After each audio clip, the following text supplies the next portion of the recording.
Dear students, आज हम start करेंगे 1,3 डाइपोलर साइक्लो एडिशन रिएक्शंस। जैसे कि आप लोगों को पता ही है, हमारी साइक्लो एडिशन रिएक्शंस चल रही है और अब थोड़ा सा ख़त्म होने ही जा रही हैं। तो आज हम इसमें 1,3 डाइपोलर साइक्लो एडिशन रिएक्शंस देखते हैं। अब ये क्या होती हैं? तो ये सबसे पहली बात तो कि ये डील-सेल्डर रिएक्शंस के जैसी होती हैं। जैसे कि मैंने आपको पहले ही बताया था, डील-सेल्डर रिएक्शन के बारे में 4+2 साइक्लो एडिशन वहाँ देखने को मिलता है। तो ये किस तरह से सिमिलर है उसमें, वो हम देख रहे हैं इसमें, क्योंकि ये थर्मल 4πs + 2πs रिएक्शन है। और जैसा कि मैंने आपको बताया था कि डील-सेल्डर रिएक्शंस भी थर्मल कंडीशन में होती हैं और वहाँ पर हम 4π कंपोनेंट यूज़ करते हैं और एक 2π कंपोनेंट यूज़ करते हैं और दोनों ही कंपोनेंट्स में सुप्राफेशियल एडिशन देखने को मिलता है। तो ठीक ऐसे ही 1,3 डाइपोलर के केस में भी हमें एक कंपोनेंट 4πs होता है, 4π होता है और दूसरा कंपोनेंट 2π होता है और दोनों में ही हमें सुप्राफेशियल जो है एडिशन देखने को मिलता है। तो इस तरह से ये इसके सिमिलर होती हैं। अब डील-सेल्डर रिएक्शन में हम 4π सिस्टम को बोलते थे डाइईन और 2π सिस्टम को बोलते थे डाइईनोफाइल। यहाँ पर 4π इलेक्ट्रॉन कंपोनेंट को बोलेंगे हम 1,3 डाइपोल और 2π इलेक्ट्रॉन कंपोनेंट को बोलेंगे डाइपोलैरोफाइल। जैसे डील-सेल्डर रिएक्शन में डाइईनोफाइल हम उस कंपोनेंट को बोलते थे जो डाइईन पर अटैक करता है, ऐसे ही यहाँ पर डाइपोलैरोफाइल है जो डाइपोल पर यानी कि अटैक करेगा या डाइपोल लविंग होगा। और इनकी इम्पॉर्टेंस क्या है डाइपोलर रिएक्शंस की, कि इनकी हेल्प से हम 5 मेंबर्ड हेट्रोसाइक्लिक रिंग सिस्टम को फॉर्म कर सकते हैं। तो ये काफ़ी अच्छा हमें हेट्रोसाइक्लिक कंपाउंड फॉर्मेशन में यूज़फुल होती हैं ये। अब जैसे कि अगर मैं आपको एग्जांपल के थ्रू समझाऊं, सपोज़ हम बात कर रहे थे डील-सेल्डर रिएक्शन की, तो डील-सेल्डर रिएक्शन में ये हमारा 4π कंपोनेंट है, ये 2π कंपोनेंट है, ये हमारा हो गया डाइईनोफाइल और ये हो गई हमारी डाइईन। और दोनों में ही हमें सुप्राफेशियल कंपोनेंट देखने को मिलेगा। अभी हम आगे इसको एक्सप्लेन करेंगे। तो ये तो डील-सेल्डर रिएक्शन थी। ऐसे ही अब हम देख रहे हैं 1,3 डाइपोल। अब 1,3 डाइपोल हम कैसे, सपोज हमारे पास एक ये इस तरह से कोई कंपाउंड है जिसमें हमारा कॉर्नर वाले एटम्स पे पॉजिटिव और नेगेटिव चार्ज है। देखिए डाइपोल का क्या मतलब होता है, जहाँ पर पॉजिटिव और नेगेटिव चार्ज देखने को मिलता है। तो अगर हम इसको नंबर 1 दें, ये नंबर 2 और ये नंबर 3, तो आप देख रहे हैं 1 और 3 का जो एटम्स हैं हमारे, उन पर पॉजिटिव और नेगेटिव चार्ज है, यानी कि वो 2 पोल्स की तरह बन गए हैं। तो इसलिए हम उसको डाइपोलर बोल रहे हैं और क्योंकि 1 और 3 पोजिशन है इसकी, इसलिए हम इसको 1,3 डाइपोलर बोल रहे हैं। तो ये एक 4π कॉम्पोनेंट होता है। ये मैं आपको अभी आगे भी एक्सप्लेन करूंगी कैसे हम ये 4πs को बोल सकते हैं। और जब हम इसकी रिएक्शन किसी डाइपोलैरोफाइल से कराते हैं, डाइपोलैरोफाइल यहाँ पर कुछ भी हो सकता है, जैसे ये हमने एक कंपोनेंट ले लिया, तो ये मैं यहाँ नीचे इसलिए बना दे रही हूँ इसको यहाँ पर क्लियर करने के लिए। तो ये हमारा 1,3 डाइपोल हो गया और ये हमारा डाइपोलैरोफाइल हो गया। तो इसकी रिएक्शन ठीक यहाँ पर, ये नेगेटिव चार्ज यहाँ शिफ्ट हो जाएगा और ये जो पाई बॉन्ड है ये इधर की साइड हम इसको शिफ्ट कर देंगे और यहाँ पर एक पाई बॉन्ड और एक होता है, वो मैं अभी आपको आगे एक्सप्लेन करूँगी। तो इस तरह से यहाँ पर हमें 4π इलेक्ट्रॉन्स का मूवमेंट देखने को मिलता है और यहाँ पे हमें 2π इलेक्ट्रॉन्स का मूवमेंट देखने को मिलता है। तो जो हमारे पास कंपाउंड बन के आता है वो कुछ इस तरह से आ जाता है ये। तो ये एक 5 मेंबर्ड रिंग बन जाती है और हेट्रोसाइक्लिक हम इसलिए बोल रहे हैं क्योंकि जो मैंने ये ABC लिखा है, इसमें से कहीं ना कहीं कोई एक एटम हम हेट्रो एटम ज़रूर लेते हैं। फॉर एग्जांपल मैं अभी आपको देती हूँ कि कौन कौन से हम 1,3 डाइपोल्स यूज़ कर सकते हैं और कौन कौन से हम डाइपोलैरोफाइल यूज़ कर सकते हैं। तो जैसे 1,3 डाइपोल जैसे मैंने आपको बना के दिखाया ही था, इस तरह से ये है। तो कौन कौन से कंपाउंड्स हम यहाँ पर यूज़ कर सकते हैं, जैसे कि एजॉक्सी कंपाउंड है। अब एजॉक्सी कंपाउंड में अगर आप देखें, जैसे आप ये वाला स्ट्रक्चर अगर आप चेक करें, तो ये तो हमारा हो गया 1,2 डाइपोल, क्योंकि यहाँ पास वाले एटम पर पॉजिटिव और नेगेटिव चार्ज देखने को मिल रहा है। तो ये 1,2 डाइपोल है, लेकिन हम इसे चेंज कर सकते हैं 1,3 डाइपोल में। तो कई बार एग्जाम में केमिकल रिएक्शन में आपको 1,2 डाइपोल बना हुआ आएगा जिसको कि आपको चेंज करना पड़ेगा 1,3 डाइपोल में। अब हम इसको कैसे चेंज कर पाएंगे? देखिए अगर मैं ये नेगेटिव चार्ज यहाँ पर शिफ्ट कर दूँ, ये पाई इलेक्ट्रॉन्स अगर यहाँ शिफ्ट हो जाएंगे तो इस नाइट्रोजन पर एक नेगेटिव चार्ज आ जाएगा। तो एक पॉजिटिव तो पहले से ही है इसके पास और एक नेगेटिव आ गया, तो पॉजिटिव और नेगेटिव एक दूसरे को न्यूट्रलाइज कर देंगे। तो यहाँ पर अब कोई चार्ज नहीं रहेगा और ये पॉजिटिव चार्ज जो है यहाँ पर आ जाएगा, यानी इस तरह से हम इसका रेजोनेंस रेजोनेटिंग फॉर्म जो है बना सकते हैं कि हमने ये इलेक्ट्रॉन यहाँ पर शिफ्ट कर दिया है। तो ये इलेक्ट्रॉन जब यहाँ शिफ्ट हुए तो नाइट्रोजन पर हमने 2 इलेक्ट्रॉन पेयर दिखा और इस वाले नाइट्रोजन पर पॉजिटिव चार्ज हुआ। तो आप देख रहे हैं जो कॉर्नर वाले एटम्स हैं उन पर पॉजिटिव और नेगेटिव चार्ज किया, यानी कि अगर मैं इसको नंबर 1 दूँ, ये नंबर 2, ये नंबर 3, तो 1 और 3 जो एटम्स हैं हमारे उन पर पॉजिटिव और नेगेटिव चार्ज है, इसलिए वो 1,3 डाइपोल बन गया। तो कई बार एग्जाम में आपको 1,2 डाइपोल बना हुआ भी आ सकता है, जिसको आपको 1,3 डाइपोल में चेंज करना होगा। इसी तरह नाइट्रो कंपाउंड्स हैं। नाइट्रो कंपाउंड्स में भी फिर वही है कि यहाँ पर ये पाई बॉन्ड अगर यहाँ शिफ्ट हो जाएगा तो फिर इस वाले ऑक्सीजन एटम पर पॉजिटिव चार्ज आएगा। तो जैसा कि हम इसके रेजोनेटिंग स्ट्रक्चर में देख सकते हैं। ऐसे ही यहाँ पर एजाइड है। एजाइड में भी अगर ये एक बॉन्ड यहाँ शिफ्ट हो जाएगा तो इन नाइट्रोजन नाइट्रोजन के बीच में डबल बॉन्ड होगा और इस नाइट्रोजन पर पॉजिटिव चार्ज आ जाएगा। इसी तरह नाइट्रोन्स के एग्जाम्पल्स हो सकते हैं, डाई या जो एल्केन्स हो सकते हैं। तो आप देख रहे हैं इन सारे ही कंपाउंड्स में कहीं ना कहीं एक हेट्रोएटम, एक हेट्रोएटम या मोर देन 1 हेट्रोएटम भी हम यहाँ पर यूज़ कर सकते हैं। तो इस तरह के कंपाउंड्स जहाँ पर भी आपको मिले तो और आप 1,3 डाइपोल बना सके तो वो सभी 1,3 डाइपोल की तरह डाइपोलर साइक्लो एडिशन रिएक्शंस में पार्टिसिपेट कर सकते हैं। अब आती है बात डाइपोलरोफाइल्स की। अब ये डाइपोलरोफाइल्स क्या होंगे? डाइपोलरोफाइल्स कोई भी एल्कीन्स हो सकती हैं यानी डबल बॉन्डेड कंपाउंड, एल्काइंस हो सकती हैं जिनके बीच में ट्रिपल बॉन्ड होगा, इमीन्स हो सकती हैं जैसे यहाँ पर कार्बन और नाइट्रोजन के बीच में डबल बॉन्ड, नाइट्राइल्स तो आपको पता है साइनाइड जो भी होते हैं वो सब नाइट्राइल्स होते हैं, और कार्बोनिल कंपाउंड्स जहाँ पर C double bond O group होगा। तो इस तरह से डाइपोलरोफाइल्स हम यहाँ पर इसको शो कर सकते हैं। तो डाइपोलर और डाइपोलरोफाइल के बीच में जो भी रिएक्शंस होंगी वो सारी 1,3 डाइपोलर साइक्लो एडिशन रिएक्शन कहलाती हैं। अब इन दोनों के बीच में जो हम अप्रोच दिखाएं जैसे सुप्राफिशियल होती है वो हम कैसे दिखा सकते हैं? तो आप यहाँ पर देख सकते हैं, देखिए ये जो हमारा 1,3 डाइपोल हमने यहाँ पर सपोज ये जो 1,3 डाइपोल है जो इसकी रेजोनेटिंग फॉर्म है आप उसको भी चेक कर सकते हैं। ये एक एलाइल सिस्टम की तरह है। एलाइल सिस्टम मैंने आपको बताया था क्या होता है, C डबल बॉन्ड C और यहाँ पर एक एलाइल सिस्टम यानी एक एलाइल एनायन की बात कर रही हूँ मैं यहाँ पर। तो ये एक एलाइल एनायन की तरह यहाँ पर के टाइप का हम बोल सकते हैं कि ये एलाइल एनायन के टाइप का होता है 1,3 डाइपोल। भाई ये बस इसका रेजोनेटिंग फॉर्म हम बना देंगे तो हमारा 1,3 डाइपोल बन जाएगा। तो जब ये एलाइल एनायन के टाइप का है तो इसका मतलब हम इसके मॉलिक्यूलर ऑर्बिटल्स भी बिल्कुल ठीक वैसे ही बना सकते हैं जैसे हम एलाइल एनायन के लिए बनाते थे। तो मैंने आपको बताया भी है कि एलाइल एनायन के मॉलिक्यूलर ऑर्बिटल हम कैसे बनाते हैं, वो मैंने इलेक्ट्रोसाइक्लिक रिएक्शन में आपको समझाया था कि कैसे मॉलिक्यूलर ऑर्बिटल वहाँ पर फॉर्म होते हैं।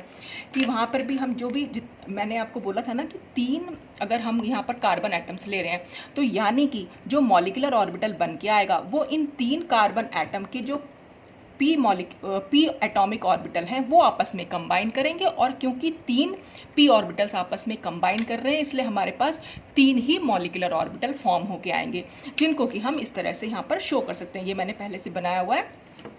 तो 3 ही मॉलिक्यूलर ऑर्बिटल, क्योंकि हमारे पास यहाँ पर ऑड नंबर ऑफ एटम्स थे। तो जब ऑड नंबर ऑफ एटम्स होते हैं तो उनमें हमेशा एक नॉन बॉन्डिंग ऑर्बिटल बनता है और जो बाकी बचे हुए होते हैं उनमें से हाफ बॉन्डिंग होते हैं और हाफ एंटी बॉन्डिंग होते हैं। तो यहाँ पर कुल मिलाकर हमारे पास 3 मॉलिक्यूलर ऑर्बिटल बन के आए, psi1, psi2, psi3 स्टार, जिसमें से जो psi2 है ये होता है नॉन बॉन्डिंग और psi1 जो होता है वो होता है बॉन्डिंग मॉलिक्यूलर ऑर्बिटल और psi3 स्टार होता है हमारा एंटी बॉन्डिंग मॉलिक्यूलर ऑर्बिटल। तो इस तरह से हम इसको यहाँ पर शो कर सकते हैं। और फिर ये भी मैंने आपको बताया था कि psi1 में हमें कोई नोड देखने को नहीं मिलती, psi2 में हमेशा एक नोड होगी, फिर psi3 में 2 नोड्स होंगी। अगर psi4 होता तो फिर वहाँ पर 3 नोड्स होती, क्योंकि 1 by 1 हर ऑर्बिटल में एक एक नोड जो है वो इंक्रीज करती हुई चली जाती है। तो इस तरह से हम दिखा सकते हैं। अच्छा, और एक और चीज़ जो थी कि ये बात भी मैंने आपको बोली थी कि किसी भी मॉलिक्यूलर ऑर्बिटल में जो लोवेस्ट मॉलिक्यूलर ऑर्बिटल होता है हमेशा उसमें m सिमेट्री होती है, उससे ऊपर फिर C2 होती है, फिर m होती है, फिर C2 होती है, ये ऑल्टरनेट चलती हैं हमेशा। तो ये बात भी आपको यहाँ पर ध्यान रखनी है। तो ये हमने मॉलिक्यूलर ऑर्बिटल बना दिया 1,3 डाइपोल का, जो हमने 1,3 डाइपोलर मॉलिक्यूल्स लिए थे उनका। जैसे सपोज ये डाइएजो एल्केन्स के लिए मैंने शो कर दिया कि भाई ये डाइएजो एल्केन का बना, जिसमें क्या होगा यहाँ पर जो नोड जाती है वो सेंट्रल एटम से होती हुई जाती है। और यहाँ पर जो हम नोड दिखा रहे हैं, ये जो 2 नोड्स हमने दिखाए, यहाँ पर एक नोड थी, यहाँ पर कोई नोड नहीं है। तो जो ये एक नोड है ये सेंट्रल एटम से होती हुई जाएगी, और यहाँ पर जो नोड्स हैं वो एटम्स के बीच में से होती हुई जाती हैं। तो ये तो हो गया 1,3 डाइपोल का। अब हमारे पास डाइपोलरोफाइल है। सपोज हमने वो इथाइन ले सॉरी कोई भी एल्कीन ले लिया जैसे यहाँ पर, तो उसका हमने अगर ये मॉलिक्यूलर ऑर्बिटल डायग्राम बनाया, ये भी मैंने आपको बताया हुआ है कि इथाइलिन का हम कैसे बना सकते हैं। तो इथाइलिन के लिए भी फिर हम वही यूज़ करेंगे, क्योंकि यहाँ पर 2 ही पी ऑर्बिटल यूज़ हो रहे हैं, तो 2 ही मॉलिक्यूलर ऑर्बिटल बनेंगे, जिसमें से कि एक जो है हमारा बॉन्डिंग होगा और दूसरा एंटी बॉन्डिंग होगा। क्योंकि यहाँ पर even number of orbitals use हो रहे हैं, तो यहाँ पर कोई भी नॉन बॉन्डिंग नहीं बनेगा। तो जितने भी बनेंगे उसमें से हाफ बॉन्डिंग होंगे और half anti bonding molecular orbitals होंगे। तो नीचे वाला बॉन्डिंग हो गया, ऊपर वाला एंटी बॉन्डिंग हो गया, और नीचे वाले में यानी साई 1 में एम सिमेट्री हुई और ऊपर वाले में C2 सिमेट्री हुई। तो ये हमने एक डाईपोलरोफाइल के लिए मॉलिक्यूलर ऑर्बिटल बना लिया। अब हमें शो करना होता है दोनों के बीच में जो इंटरेक्शन, जैसे हमने डाइन और डाइनोफाइल 4+2 साइक्लो एडिशन में किया था कि हमने डाइन का होमो लिया था और डाइनोफाइल का ल्यूमो लिया था। तो यहाँ पर भी आप ऐसे ही कर सकते हैं कि डाईपोलर के लिए आपने होमो यूज़ कर लिया और डाईपोलरोफाइल के लिए ल्यूमो यूज़ कर लिया। हालांकि यहाँ पर ये हो सकता है कि डाईपोलरोफाइल का आप होमो भी यूज़ कर सकते हैं और इसका ल्यूमो यूज़ कर सकते हैं, पर डिपेंड करेगा, अभी मैं वो आपको आगे जाके समझाऊंगी कि अगर डाईपोलरोफाइल से इलेक्ट्रॉन विड्रॉइंग ग्रुप या इलेक्ट्रॉन डोनेटिंग ग्रुप जुड़ा हुआ हो तब हम कैसे होमो और ल्यूमो को यूज़ कर सकते हैं। तो अभी तो क्योंकि कोई ऐसा ग्रुप जुड़ा हुआ नहीं है, तो हम क्या कर रहे हैं कि 1,3 डाईपोलर मॉलिक्यूल का हम ले रहे हैं होमो और डाईपोलरोफाइल का ले रहे हैं हम ल्यूमो। अब होमो लेने के लिए पहले तो हमें यही पता होना चाहिए कि कितने इलेक्ट्रॉन्स यहाँ पर, total number of electrons 1,3 dipole में हमें देखने को मिल रहे हैं। तो देखिए जैसे ये वाला स्ट्रक्चर मैंने आपको समझा था, क्योंकि हम एलाइल एनायन से इसका कंपैरिजन कर रहे हैं, तो वहाँ पर भी हमारे पास एक पाई बॉन्ड था, एक पाई बॉन्ड में 2 इलेक्ट्रॉन्स होते हैं और ये नेगेटिव चार्ज, इसमें भी 2 इलेक्ट्रॉन्स होते हैं, कुल मिलाकर 4 इलेक्ट्रॉन्स होते हैं। और ठीक ऐसे ही इस स्ट्रक्चर में भी, क्योंकि एक पाई बॉन्ड है यही तो मूव किया है और एक ये नेगेटिव चार्ज है, इसमें भी मूवमेंट देखने को मिला है, तो यहाँ पर ये 4 पाई इलेक्ट्रॉन सिस्टम हो गया। तो क्योंकि जब यहाँ पर 4 इलेक्ट्रॉन्स हैं तो हमने उनको इसी तरह से भर दिया कि नीचे 2 इलेक्ट्रॉन और ऊपर भी हमने 2 इलेक्ट्रॉन किए। और इथाइलिन में तो एक पाई बॉन्ड है ही, उसमें हमारे पास 2 इलेक्ट्रॉन्स होते हैं, वो 2 इलेक्ट्रॉन्स हमने यहाँ फिल कर दिए। तो जो भी हाईएस्ट ऑक्यूपाइड मॉलिक्यूलर ऑर्बिटल है वो इसमें हो गया इसका साई2, यानी होमो जो है वो 1,3 डाईपोलर मॉलिक्यूल्स में हो गया साई2 और डाईपोलरोफाइल में होमो हो गया इसका साई 1। तो जब ये होमो है तो ये ल्यूमो हो जाएगा, यानी कि लीस्ट अनऑक्यूपाइड मॉलिक्यूलर ऑर्बिटल। तो हम इसका होमो और इसका ल्यूमो अगर लें तो आप देख रहे हैं कि दोनों में जो सिमेट्री है वो सेम मिल रही है, यहाँ पर भी C2 सिमेट्री है और यहाँ पर भी C2 सिमेट्री है। तो यानी कि ये सिमेट्री अलाउड रिएक्शंस हो सकती हैं। तो हमने यहाँ इसका बना के देख लिया, ये वाले ऑर्बिटल जो C2 सिमेट्री के थे वो यहाँ ले लिए। ये बीच में हमने नाइट्रोजन, क्योंकि मैं डाई एजो एल्केन का आपको एग्जाम्पल दे रही हूँ, तो ये हमने इसका तो इसके तो इससे तो होती भी हमारी नोट चली जाएगी, क्योंकि हमें ये वाला ऑर्बिटल बनाना है जिसमें हमें C2 सिमेट्री दिखानी है। और C2 सिमेट्री में हम हमेशा पॉजिटिव और नेगेटिव लोब्स को एक दूसरे के सामने रखते हैं, तो वो हमने यहाँ पर शो कर दिया। अब इसका ल्यूमो लेना है, ल्यूमो में भी C2 सिमेट्री है, तो इसमें भी हमें पॉजिटिव और नेगेटिव लोब्स को एक दूसरे के सामने दिखाना है, वो हमने ल्यूमो ले लिया डाईपोलरोफाइल का। अब आप देख रहे हैं इसका पॉजिटिव फेज वाला लोब इसके पॉजिटिव फेज वाले लोब से ही मिल रहा है, इसका मतलब यहाँ पर भी एक बॉन्डिंग इंटरेक्शन है। और यहाँ पर आप देखें तो नेगेटिव फेज वाला लोब नेगेटिव फेज से मिल रहा है, इसलिए ये भी एक बॉन्डिंग इंटरेक्शन है। तो और सुप्राफेशियल है, सुप्राफेशियल मतलब मैंने आपको समझाया था कि क्योंकि ये इस बॉन्ड के बिल्कुल नीचे वाले लोब्स, इसके जो है नीचे वाले लोब्स यानी सेम लोब्स, और इसके ऊपर वाले लोब्स ये भी सेम लोब्स हैं। हमें साइन से कोई मतलब नहीं, हमें सिर्फ देखना है कि ऊपर वाले लोब्स कंबाइन कर रहे हैं या नीचे वाले लोब्स कंबाइन कर रहे हैं। तो हमने देखा कि जो भी ये वाला हमने होमो लिया था, इसमें क्योंकि नीचे वाले लोब्स कंबाइन कर रहे हैं इसलिए ये भी सुप्राफेशियल हो गया, और ये इसमें ऊपर वाले लोब्स कंबाइन कर रहे हैं यानी कि सेम लोब्स कंबाइन कर रहे हैं, तो ये भी सुप्राफेशियल हो गया।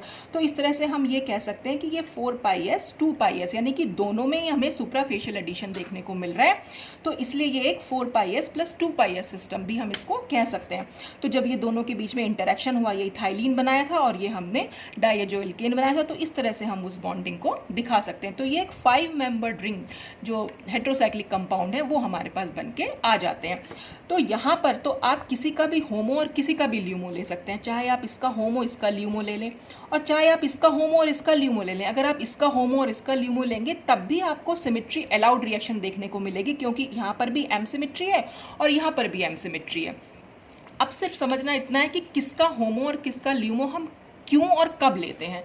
देखिए, अगर हमारे पास कोई इलेक्ट्रॉन रिच डाईपोलरोफाइल है इलेक्ट्रॉन रिच से क्या मतलब होता है कि अगर इस डबल बॉन्ड से कोई इलेक्ट्रॉन डोनेटिंग ग्रुप जुड़ा हुआ होगा, जब इलेक्ट्रॉन डोनेटिंग ग्रुप होगा तभी तो ये डाइपोलरोफाइल हमारा इलेक्ट्रॉन रिच हो पाएगा। तो इलेक्ट्रॉन रिच जब ये होता है तो फिर हम इसका फिर एक तरह से कह सकते हैं कि ये एक न्यूक्लियोफाइल बन जाएगा। तो हम इसका होमो लेंगे।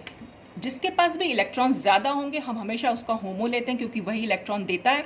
तो उसका हमने होमो ले लिया, और दूसरी जो हमारे पास 1,3 डाइपोल बचा उसका हमने ल्यूमो ले लिया।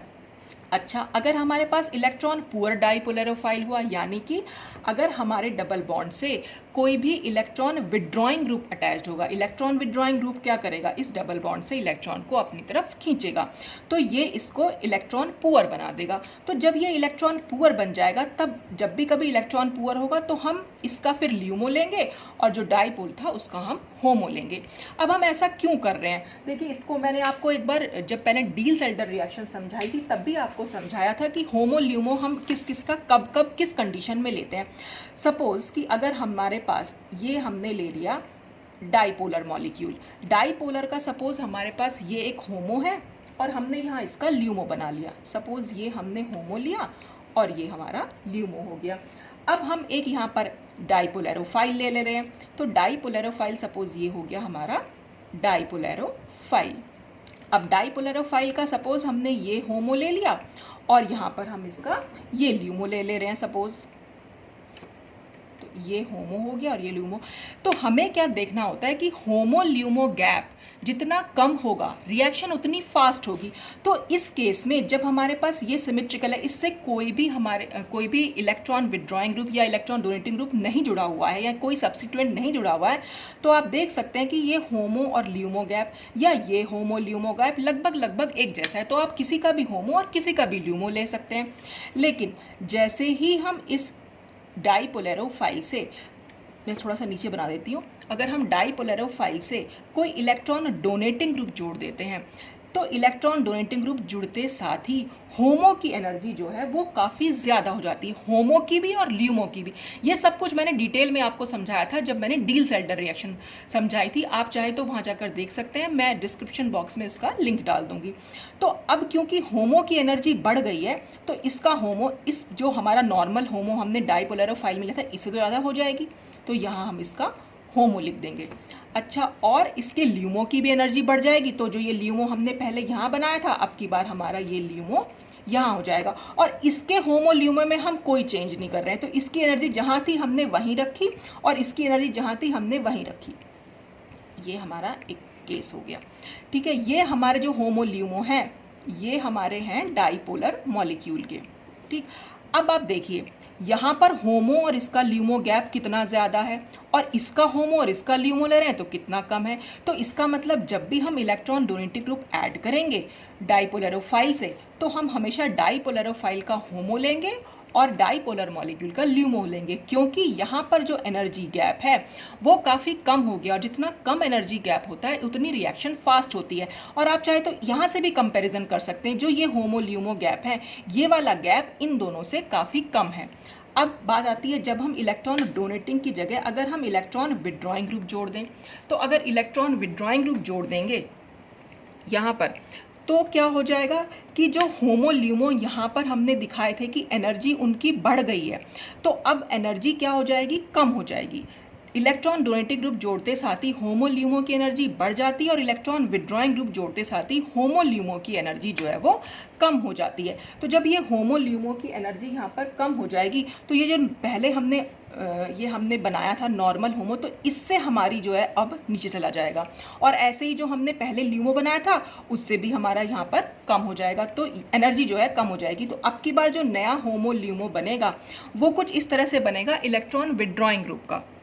ठीक है, और डाइपोलर मॉलिक्यूल का तो होमो और ल्यूमो बिल्कुल हमने वैसा का वैसा ही रखा हुआ है।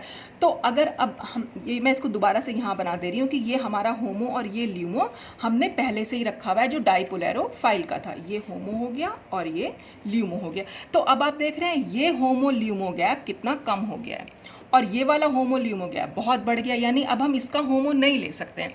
तो हमें लेना पड़ेगा अब जो हमने डाइपोलर मॉलिक्यूल लिया था उसका होमो लेंगे और जो डाइपोलरोफाइल है उसका हम ल्यूमो लेंगे। तो जब कोई भी ग्रुप नहीं जुड़ा हुआ है तब तो आप किसी का भी होमो और किसी का भी ल्यूमो ले सकते हैं, लेकिन जैसे ही इलेक्ट्रॉन डोनेटिंग ग्रुप जुड़ता है तब हम हमेशा डाइपोलरोफाइल का होमो लेते हैं और इस डाइपोलर मॉलिक्यूल का ल्यूमो लेते हैं। और अगर इससे कोई इलेक्ट्रॉन डोनेटिंग की जगह अगर इलेक्ट्रॉन विड्रॉइंग ग्रुप जुड़ जाए तो फिर हम डाइपोलर मॉलिक्यूल का होमो लेते हैं और इसका हम जो डाइपोलरोफाइल है उसका हम ल्यूमो लेते हैं। तो ये मैंने सिर्फ रीज़न बताया कि हम क्यों लेते हैं, हालांकि इसका किसी का भी होमो किसी का भी ल्यूमो लेने से सिमेट्री पर कोई फर्क नहीं पड़ेगा। अगर आप इलेक्ट्रॉन रिच डाइपोलरोफाइल ले रहे हैं, मान लीजिए आपने इसका होमो ले लिया और इसका ल्यूमो ले लिया, तो अगर हम मॉलिक्यूलर ऑर्बिटल देखें, मॉलिक्यूलर ऑर्बिटल डायग्राम फिर से देखें, तो डाइपोलरोफाइल का होमो लेने से और इसका ल्यूमो लेने से सिमेट्री पर कोई, ये एम सिमेट्री हो गई, दोनों में सेम सिमेट्री देखने को मिल रही है, तो रिएक्शन में कहीं कोई चेंज नहीं आएगा। ये तो मैंने सिर्फ आपको समझाने के लिए बताया है कि कब हम होमो और कब हम ल्यूमो और क्यों हम होमो और क्यों हम ल्यूमो लेते हैं, बस इसलिए। अब देख रहे हैं, लेकिन इसमें बस एक चेंज आता है। देखिए, अगर हम यहाँ देखें, जब हम इलेक्ट्रॉन रिच डाइपोलरोफाइल ले रहे हैं तो ये जो ऑक्सीजन एटम पर नेगेटिव चार्ज है ये किस कार्बन एटम से जुड़ रहा है, जिससे कि सब्स्टिट्यूएंट जुड़ा हुआ है। और अगर हम इलेक्ट्रॉन पुअर डाइपोलरोफाइल ले रहे हैं तो ये जो ऑक्सीजन का नेगेटिव चार्ज है ये किस कार्बन एटम से जुड़ा हुआ है, जिससे कि कोई सब्स्टिट्यूएंट नहीं अटैच्ड है। तो ये दोनों में डिफरेंस होता है और यही इसी से हमारी रिजियो सिलेक्टिविटी बन के आती है। रिजियो सिलेक्टिविटी का क्या मतलब होता है कि हमें मालूम पड़ गया कि हाँ, इन 3 एटम के बीच में और ये 2 एटम के बीच में बॉन्ड बनेगा, यहाँ पर बॉन्ड बन जाएगा, यहाँ बॉन्ड बन जाएगा और 5 मेंबर्ड रिंग बन जाएगी। लेकिन ये वाला जो एटम है ये इस एटम से जुड़ेगा या इस एटम से जुड़ेगा, या हम कह सकते हैं ये वाला एटम इस एटम से जुड़ेगा या इस एटम से जुड़ेगा। यानी पोजीशन ऑफ एटम्स अगर हमें डिसाइड करनी है तो वो with the help of regioselectivity हम डिसाइड कर सकते हैं। तो अब हम देखेंगे कौन सा एटम को हम किस एटम से कब जोड़ सकते हैं। देखिए, ये हमने लिया एक डायजो एल्केन ले ली हमने, यहाँ पे डायजो मीथेन है ये। अब डायजो मीथेन को हम इस तरह से भी दिखा सकते हैं, ये तो हमारा एक डाइपोल बन गया है, फिर हम इसे 1,3 डाइपोल, ये तो 1,2 डाइपोल है, ये हमने 1,3 डाइपोल में इसको चेंज कर दिया। कैसे? ये इलेक्ट्रॉन को यहाँ पर शिफ्ट कराया। अब अगर हम रिएक्शन दिखा रहे हैं, मैंने दोनों से ही रिएक्शन शो करके दिखाई है। देखिए, ये हमने डबल बॉन्ड से यहाँ पर सपोज हमने एक इलेक्ट्रॉन विड्रॉइंग ग्रुप जोड़ दिया। देखिए, इलेक्ट्रॉन विड्रॉइंग ग्रुप क्या करेगा, इलेक्ट्रॉन विड्रॉइंग ग्रुप इस पाई बॉन्ड को अपनी तरफ खींचेगा। इलेक्ट्रॉन विड्रॉइंग ग्रुप का काम होता है इलेक्ट्रॉन को अपनी तरफ खींचना। तो जैसे ये इलेक्ट्रॉन यहाँ पर आएंगे, इस पर ये वाला जो कार्बन एटम है इस पर स्लाइटली पॉजिटिव चार्ज आ जाएगा। अगर हम अभी नहीं खींच रहे, सिर्फ शो कर रहे हैं, अगर हम इसको यहाँ पर डबल बॉन्ड को यहाँ शो करेंगे तब तो यहाँ पर फुल पॉजिटिव चार्ज हम दिखा सकते हैं। तो आप देख रहे हैं कि यहाँ पर स्लाइटली पॉजिटिव चार्ज है और ये स्लाइटली नेगेटिव चार्ज है। तो क्या होगा, और ये नेगेटिव चार्ज एटम फिर इस पर अटैक करेगा, ये पाई बॉन्ड यहाँ शिफ्ट होंगे और ये नेगेटिव चार्ज यहाँ पर अटैक करेगा। तो इस तरह से जो हमारा कंपाउंड बन के आएगा वो इस तरह से, ये CH2 और इस एटम के बीच में एक बॉन्ड बना, ये डबल बॉन्ड का सिंगल बॉन्ड हो, क्योंकि ये जो बॉन्ड मूव कराया ये पाई बॉन्ड ही एक्चुअल में यहाँ पर मूव हुआ है, तो यहाँ पर सिंगल बॉन्ड हो गया। ये हमारा ग्रुप जुड़ा ही हुआ है, यहाँ पर एक सिंगल बॉन्ड बना है और ये ट्रिपल बॉन्ड का अब डबल बॉन्ड रह गया, क्योंकि ये बॉन्ड यहाँ पर मूव कर गया और इन दोनों के बीच में तो ऑलरेडी बॉन्ड था ही। तो हम इस तरह से दिखा सकते हैं। और अगर आपने 1,3 डाइपोल बनाया तो सिंपल, बस आपको ये दोनों के बीच में सिर्फ सिंपल एडिशन दिखा देना है। तो बस आपको सिर्फ इतना पता होना चाहिए कि इलेक्ट्रॉन डोनेटिंग ग्रुप और इलेक्ट्रॉन विड्रॉइंग ग्रुप जुड़ने से किस कार्बन एटम पर पॉजिटिव या नेगेटिव चार्ज आता है। तो जब भी इलेक्ट्रॉन विड्रॉइंग ग्रुप होगा हमेशा वो टर्मिनल कार्बन को पॉजिटिवली चार्ज कर देता है। ये बात मैंने आपको अभी जब हमने कीटीन का साइक्लो एडिशन पढ़ा था तब भी मैंने आपको समझाई थी। तो इस पर स्लाइटली पॉजिटिव है, तो पॉजिटिव पोल हमेशा नेगेटिव पोल से अटैच होता है और नेगेटिव पोल हमेशा पॉजिटिव पोल से अटैच होता है। तो ये तो क्लियर मैंने इसलिए ये रिएक्शन इसलिए दिखाई कि यहाँ पर मैं आपको ये शो कर सकूँ कि ये एक 4 पाई इलेक्ट्रॉन सिस्टम है। ये पाई बॉन्ड मूव किया, ये 2 पाई इलेक्ट्रॉन्स है और ये नेगेटिव चार्ज ये भी 2 पाई इलेक्ट्रॉन्स है। तो ये 4 पाई इलेक्ट्रॉन सिस्टम, और यहाँ पर क्योंकि खाली ये पाई बॉन्ड मूव हुआ है तो ये खाली 2 पाई इलेक्ट्रॉन सिस्टम है। तो चाहे तो आप इसको ऐसे शो कर सकते हैं और चाहे आप इसको ऐसे शो कर सकते हैं, कंपाउंड तो हमारे पास वही बन के आएगा। बस इलेक्ट्रॉन विड्रॉइंग ग्रुप में हमें सिर्फ इतना ध्यान रखना था कि इलेक्ट्रॉन विड्रॉइंग ग्रुप हमेशा टर्मिनल कार्बन को पॉजिटिवली चार्ज कर देता है। अब हम आते हैं अगर इलेक्ट्रॉन डोनेटिंग ग्रुप अटैच होगा, तो जब इलेक्ट्रॉन डोनेटिंग ग्रुप अटैच होगा तो वो टर्मिनल कार्बन को स्लाइटली नेगेटिवली चार्ज कर देगा। तो जब स्लाइटली नेगेटिव चार्ज हो जाएगा तो इसमें भी सिंपल हम रिएक्शन दिखा सकते हैं। कि अगर हम इस वाले अब देखिए यहाँ पर मैंने इसको बना दिया। अब अगर मैं ये यहाँ मैंने शो भी कर रखा है इसको कि ये इलेक्ट्रॉन हम यहाँ पर शिफ्ट करा देंगे। तो जब ये इलेक्ट्रॉन यहाँ पर शिफ्ट कराएंगे, सपोज मैंने इसको यहीं शिफ्ट करा दिया, तो अब इस पर क्या होगा, ये पॉजिटिव चार्ज रहेगा और ये पॉजिटिव चार्ज यहाँ पर खत्म हो जाएगा। तो आप देख रहे हैं पॉजिटिव के सामने ठीक पॉजिटिव आ रहा है, तो हमें तो पॉजिटिव के सामने नेगेटिव चाहिए, तो बस इसलिए हम इसको पलट देते हैं। तो हमने इसको पलट के लिख लिया, बात तो एक ही है। तो अब क्या हो जाएगा, यहाँ पर क्योंकि पॉजिटिव चार्ज हो जाएगा ये, तो ये नेगेटिव पॉजिटिव से जुड़ जाएगा और ये नेगेटिव इस पॉजिटिव से जुड़ जाएगा। तो हमारे पास जो कंपाउंड बन के आएगा वो कुछ इस तरह से आएगा कि अब की बार क्या हुआ, जो कार्बन एटम था वो कार्बन एटम हमारा उस कार्बन एटम से अटैच्ड हुआ जिससे हमारा सब्स्टिट्यूएंट अटैच था, ठीक है। और पिछली बार जो कार्बन एटम हमारा अटैच हुआ था वो उस कार्बन एटम से अटैच हुआ था जिससे हमारा कोई सब्स्टिट्यूएंट अटैच नहीं था। तो ये दोनों की रिजियो सिलेक्टिविटी है कि अब जब हम इलेक्ट्रॉन विड्रॉइंग ग्रुप यूज़ कर रहे हैं या इलेक्ट्रॉन डोनेटिंग ग्रुप यूज़ कर रहे हैं, तो बस आपको सिर्फ इतना ध्यान रखना है, इलेक्ट्रॉन डोनेटिंग ग्रुप में टर्मिनल कार्बन नेगेटिव चार्ज है और इलेक्ट्रॉन विड्रॉइंग ग्रुप में टर्मिनल कार्बन पॉजिटिव चार्ज है। फिर इसका चार्ज तो आपको पता ही होगा, बस पॉजिटिव से नेगेटिव को और नेगेटिव से पॉजिटिव को आपको ऐड कर देना है। तो उस तरह से हमारे कंपाउंड जो है वो बन के आ जाएंगे। अब हम एक रिएक्शन देख लेते हैं। इसमें ये हमने एक कंपाउंड लिया हुआ है जिसमें हमने एक बेस डाल दिया। अब बेस का क्या काम होता है, बेस निकालता है एसिडिक हाइड्रोजन या एसिडिक प्रोटॉन जिसको हम कहते हैं, एसिडिक प्रोटॉन पर वो अटैक करता है। तो यहाँ पर ये अगर हम यहाँ पर आपको दिख रहे हैं, यहाँ पर 2 हाइड्रोजन है हमारे पास, तो अगर हम एक हाइड्रोजन को निकाल दें तो इस पर आ जाएगा नेगेटिव चार्ज, और वो नेगेटिव चार्ज इस नाइट्रो ग्रुप के साथ डीलोकलाइज भी हो सकता है। तो नेगेटिव चार्ज हमारा स्टेबल भी बन रहा है, इसलिए ये प्रोटॉन जो है काफ़ी एसिडिक है। जैसे हम नेक्स्ट इसमें दिखा भी सकते हैं कि यहाँ पर हमने एक हाइड्रोजन निकाल लिया, तो जो ये नेगेटिव चार्ज आया, ये नेगेटिव चार्ज अगर हम यहाँ मूव करा दें तो जो नाइट्रोजन और ऑक्सीजन के बीच में पाई बॉन्ड है उसको यहाँ मूव करना पड़ेगा। नाइट्रो ग्रुप को हम कैसे लिख सकते हैं, हम इस तरह से लिख सकते हैं। तो ये नेगेटिव चार्ज यहाँ पर डीलोकलाइज भी हो रहा है। अब क्या होगा, जब ये डीलोकलाइजेशन हम कंप्लीट करके दिखा सकते हैं, इस तरह से यहाँ पाई बॉन्ड आ गया और यहाँ पर नेगेटिव चार्ज।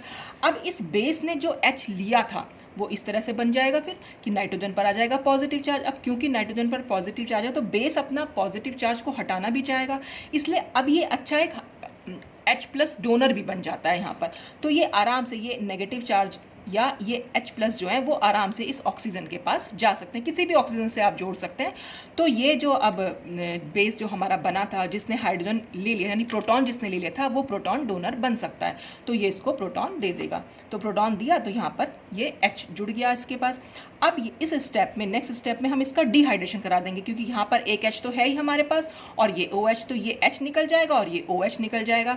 तो जब ये OH निकलेगा यहाँ पर, तो यहाँ पर एक पॉजिटिव चार्ज और आ जाएगा। तो उस पॉजिटिव चार्ज को दूर करने के लिए ये हाइड्रोजन जब यहाँ से निकलेगा H+ की तरह, तो यहाँ पर नेगेटिव चार्ज होगा। तो इस नेगेटिव और इस पॉजिटिव जो बना था नया, उनके बीच में एक बॉन्ड बन जाएगा। तो इस कार्बन और नाइट्रोजन के बीच में अब ट्रिपल बॉन्ड बनेगा और ये पॉजिटिव चार्ज तो एज इट इज़ रहेगा। तो हमने ये कार्बन बना दिया और ये ट्रिपल बॉन्ड यहाँ दिखाया और ये नाइट्रोजन। तो इस तरह से हम देख सकते हैं यहाँ हमारा बना ये 1,2 डाइपोल और हमें चाहिए होगा 1,3 डाइपोल। तो हम क्या करेंगे, बस ये इलेक्ट्रॉन को यहाँ शिफ्ट कराया। जब इलेक्ट्रॉन को यहाँ शिफ्ट कराएंगे, ये पाई बॉन्ड को जब हम यहाँ शिफ्ट कराएंगे तो यहाँ नेगेटिव चार्ज आ जाएगा, ये पॉजिटिव नेगेटिव न्यूट्रलाइज हो जाएंगे और इस कार्बन पर आ जाएगा पॉजिटिव चार्ज और हमारा बन जाएगा 1,3 डाइपोल। और यहाँ से हमारी रिएक्शन शुरू होगी 1,3 डाइपोलर रिएक्शन। ये हीट की प्रेजेंस में होती है। और जैसे हमने यहाँ पर एक सिंपल एल्कीन ले ली, तो एल्कीन जो हमने ली है वो सिस एल्कीन ली है। देख रहे हैं आप, दोनों सेम साइड पर हमारे मिथाइल ग्रुप जुड़े हुए हैं। तो ये सिस एल्कीन है, तो क्योंकि ये एक कंसर्टेड मैकेनिज्म होती है, इसलिए जो ये सिस एल्कीन है ये फाइनल कंपाउंड में भी सिस ही रहेंगे। ये दोनों ग्रुप एक दूसरे से, ये Me और Me जो है ये दोनों एक दूसरे से सिस रहेंगे। अगर ये हम ट्रांस एल्कीन लेते तो यहाँ पर ये एक दूसरे से ट्रांस बनाए जाते, क्योंकि ये कंसर्टेड मैकेनिज्म होती है। जो हमारी एल्कीन की स्टीरियोकेमिस्ट्री है वो मेंटेन रहती है हमारे प्रोडक्ट के अंदर भी। तो अब क्या होगा इसमें, ये तो क्योंकि दोनों ही मिथाइल हैं तो आप किसी को भी पॉजिटिव और किसी को भी नेगेटिव मान सकते हैं। तो बॉन्ड किसके बीच में बन जाएगा, अगर मैं ये यहाँ दिखा दूँ इस तरह से, तो एक बॉन्ड यहाँ बनेगा और एक बॉन्ड यहाँ बन जाएगा। वही हमने यहाँ दिखा रखा है। ये पाई बॉन्ड यहाँ शिफ्ट करेगा, सॉरी ये नेगेटिव चार्ज यहाँ आया, ये पाई बॉन्ड यहाँ पर शिफ्ट कर जाएगा। तो इस तरह से ये 5 मेंबर रिंग जो है हमारे पास बन के आएगी। अब अगर हम इसका हाइड्रोजनेशन करा दें इन प्रेजेंस ऑफ निकिल, तो निकिल क्या करता है, निकिल का काम यहाँ पर रानी निकिल लेते हैं हम। रानी निकिल का काम क्या होगा, जितने भी ये हेट्रो एटम्स के बीच में बॉन्ड होता है उसको ये ब्रेक कर देता है। तो यहाँ पर हेट्रो एटम दिखाई दे रहे हैं। ब्रेक क्यों हो जाएगा? क्योंकि यहाँ पर भी आप देख रहे हैं एक लोन पेयर है और यहाँ पर भी एक लोन पेयर के बीच में रिपल्शन काफ़ी ज़्यादा है, तो ये बॉन्ड यहाँ पर ब्रेक कर जाता है। तो जब ये ब्रेक करेगा तो ब्रेक करने पर हमें क्या मिल जाएगा, और ये हाइड्रोजनेशन तो करेगा ही, तो एक H यहाँ जुड़ जाएगा और एक H यहाँ जुड़ जाएगा इस तरह से। और फिर हम लिथियम एल्यूमिनियम हाइड्राइड को यूज़ करें तो लिथियम एल्यूमिनियम हाइड्राइड भी ये डबल बॉन्ड को सिंगल बॉन्ड में चेंज कर देगा, हाइड्रोजनेशन इसका भी हो जाएगा और यहाँ पर हमें एक अमीनो एल्कोहल देखने को मिलता है। तो इस तरह से ये रिएक्शन के बीच में भी हमें कहीं ना कहीं 1,3 डाइपोल बनाना पड़ सकता है। इस तरह की काफ़ी सारी रिएक्शन है। तो आपको पहले 1,2 डाइपोल कहीं बना हुआ बन जाएगा तो आप उसको 1,3 डाइपोल में चेंज कर सकते हो, तो ज़रूर कीजिए। और फिर वहाँ पर जो रिएक्शन निकल के आएगी वो 1,3 डाइपोलर रिएक्शन होगी। अब इसी में एक रिएक्शन आती है क्लिक रिएक्शन। क्लिक रिएक्शन, इसको हम शार्पलेस क्लिक रिएक्शन भी बोलते हैं, क्योंकि क्लिक रिएक्शन जो नाम दिया था वो शार्पलेस साइंटिस्ट थे, उन्होंने दिया था। क्लिक रिएक्शन यानी क्लिक से मतलब था उनका जितनी भी रैपिड रिएक्शंस होती हैं उनको उन्होंने क्लिक रिएक्शंस बोल दिया। तो क्लिक रिएक्शन में होता क्या है, सबस्ट्रेट हम क्या लेते हैं, इसमें एक टर्मिनल एल्काइन होती है, एक एल्काइल एजाइड होता है, और ये दोनों आपस में कंबाइन करके यहाँ पर 1,3 डाइपोलर रिएक्शन देखने को मिलेंगी और हमें मिल जाएगा एक 5 मेंबर्ड रिंग जो है 1,4 ट्रायाजोल। और इसमें क्या होता है, ये तो हम नॉर्मल 1,3 डाइपोलर देख भी रहे थे, लेकिन इसमें चेंज क्या होता है, यहाँ पर हम एक कैटलिस्ट यूज़ करते हैं।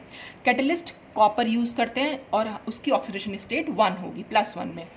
और या फिर ऐसा भी कर सकते हैं कि कॉपर सल्फेट हम यूज़ करें विद रिड्यूसिंग एजेंट। क्यों हम ऐसा कर रहे हैं, रिड्यूसिंग एजेंट लेने की क्या ज़रूरत पड़ी, क्योंकि यहाँ पर कॉपर जो है +2 स्टेट में, हमें चाहिए कॉपर +1 में। तो जब हम रिड्यूसिंग एजेंट कोई ले लेंगे वो कॉपर +2 को कॉपर +1 में चेंज कर देगा। तो अगर आपके पास कभी भी कोई रिएक्शन इस तरह से है जिसमें एक टर्मिनल एल्काइन है और एल्काइल एजाइड है और उसमें हमने कॉपर या कॉपर सल्फेट यूज़ कर रखा है, तो इसका मतलब वो एक क्लिक रिएक्शन है। अब ये कैसे होती है ये हम देख लेते हैं। जैसे यहाँ पर ये हमने एल्काइल एजाइड ले लिया। एल्काइल एजाइड कैसे बनता है, RN3 लिखते हैं हम इसको, और RN3 को अगर हम खोल के लिख देंगे तो इस तरह से ये लिख सकते हैं। और टर्मिनल एल्काइन, अब टर्मिनल एल्काइन से क्या मतलब है, जिसमें कि एल्काइन क्या होती है, C triple bond C, terminal पर अगर कार्बन पर कहीं पर सिर्फ H ही जुड़ा हुआ है, कोई सब्स्टिट्यूएंट अगर नहीं जुड़ा हुआ है, अगर सपोज हम यहाँ पर सब्स्टिट्यूएंट भी जोड़ देते तब ये टर्मिनल एल्काइन ना होती। टर्मिनल एल्काइन है, टर्मिनल कार्बन पर अगर हाइड्रोजन जुड़ा हुआ है तो वो एक टर्मिनल एल्काइन है। तो हमने ये रिएक्शन यहाँ पर शो कर दी। कैसे शो करी, ये नेगेटिव चार्ज यहाँ गया, ये ट्रिपल बॉन्ड में से एक पाई बॉन्ड यहाँ मूव करेगा और इसका ये पाई बॉन्ड यहाँ पर मूव कर जाएगा। ठीक है, या तो आप इसको इस तरह से दिखा सकते हैं या फिर हम इसको इस तरह भी दिखा सकते हैं कि ये पाई बॉन्ड यहाँ मूव किया, ये गया, और इन दोनों में क्या डिफरेंस है कि यहाँ पर नाइट्रोजन का नेगेटिव चार्ज या नाइट्रोजन जो है अटैच हो रहा है किस कार्बन से, जिससे हाइड्रोजन अटैच्ड है, और यहाँ पर नाइट्रोजन अटैच हो रहा है उस कार्बन से जिससे R अटैच है, यानी कि कोई सब्स्टिट्यूएंट अटैच्ड है। दोनों से ही हम प्रोडक्ट बना के देखेंगे। कॉपर सल्फेट ले लिया और सोडियम एस्कॉर्बेट, यहाँ पर सोडियम एस्कॉर्बेट क्या है, रिड्यूसिंग एजेंट है जो कॉपर +2 को कॉपर +1 में चेंज करेगा। ठीक, अब इससे अगर हम बनाएंगे तो हमारा प्रोडक्ट जो है वो इस तरह से बन के आएगा। ये नाइट्रोजन और कार्बन के बीच में बॉन्ड बना और इस कार्बन से R जुड़ा हुआ है, यहाँ पे नाइट्रोजन और कार्बन के बीच में जो बॉन्ड बना उससे H जुड़ा हुआ है। अब हम इसको नंबरिंग देंगे। नंबरिंग हम हेट्रोसाइक्लिक कंपाउंड में हमेशा हेट्रो एटम से शुरू करते हैं, और हेट्रो एटम भी अगर यहाँ पर तो तीनों ही हेट्रो एटम है, लेकिन हम फिर ऐसा हेट्रो एटम चूज करेंगे जिससे कोई सब्स्टिट्यूएंट अटैच्ड है। तो जब भी जिससे सब्स्टिट्यूएंट अटैच्ड होगा हम हमेशा उसको नंबर 1 देते हैं। नंबर 1 के बाद जो दूसरा नंबर है, सेकंड नंबर, वो भी हम किसी हेट्रो एटम को देते हैं। यहाँ पर हम इसको भी 2 दे सकते थे, लेकिन ये क्योंकि ये कार्बन एटम है तो इसको हम नंबर 2 नहीं देंगे। तो 1 2 3 और फिर ये 4 हो गया और ये 5, लाइन से चलेंगे फिर। और ऐसे ही हमने यहाँ पर किया कि 1 2 3 4 और 5। अब आप इसमें देख रहे हैं ये बना हमारा 1,4 ट्रायाजोल और ये बना हमारा 1,5 ट्रायाजोल। अब 1,5 क्यों बोल रहे हैं, क्योंकि 1 पर भी एक सब्स्टिट्यूएंट है और 5 नंबर पर भी एक सब्स्टिट्यूएंट है। इसको 1,4 इसलिए बोल रहे हैं क्योंकि 1 पर भी एक सब्स्टिट्यूएंट है और 4 पर भी एक सब्स्टिट्यूएंट है। तो अब क्या हो रहा है कि जो 1,4 ट्रायाजोल है, तो क्लिक रिएक्शन में हमेशा 1,4 ट्रायाजोल जो है वो फॉर्म होके आते हैं, कभी भी 1,5 ट्रायाजोल नहीं बनेंगे। तो कभी भी आपको रिएक्शन दिखाई दे, आपको हमेशा वहाँ 1,4 कंपाउंड बनाना है। अगर आपके पास टर्मिनल एल्काइन है और एल्काइल एजाइड है और उसमें कॉपर हमने ले रखा है, तो बस आप ये ध्यान रखिएगा आपको उसमें सिर्फ 1,4 प्रोडक्ट बनाना है। तो 1 2 3 तो नंबर हम इसको दे देंगे सब्स्टिट्यूएंट के बेस पर, और यहाँ पर हम 4 नंबर उसको देंगे, यानी कि जो हमने जब हम ये एल्काइन ले रहे हैं तो जब हम 4 नंबर हम उसको देंगे जहाँ पर कि ये R जुड़ा हुआ है। तो जब R जुड़ा हुआ है को 4 नंबर दे देंगे तो हमारा 1,4 प्रोडक्ट यहाँ पर फॉर्म होके आएगा। तो बस यही क्लिक रिएक्शन थी कि जिसमें हमें 1,4 प्रोडक्ट बनाना होता है। तो यहाँ पर ये 1,3 डाइपोलर साइक्लो एडिशन रिएक्शंस खत्म होती है। अब इसमें साइक्लो एडिशन रिएक्शंस में लास्ट टॉपिक बचा है किलोट्रॉपिक रिएक्शंस, उसको हम नेक्स्ट वीडियो में डिस्कस करेंगे। आज के लिए बस इतना ही। Thanks for watching.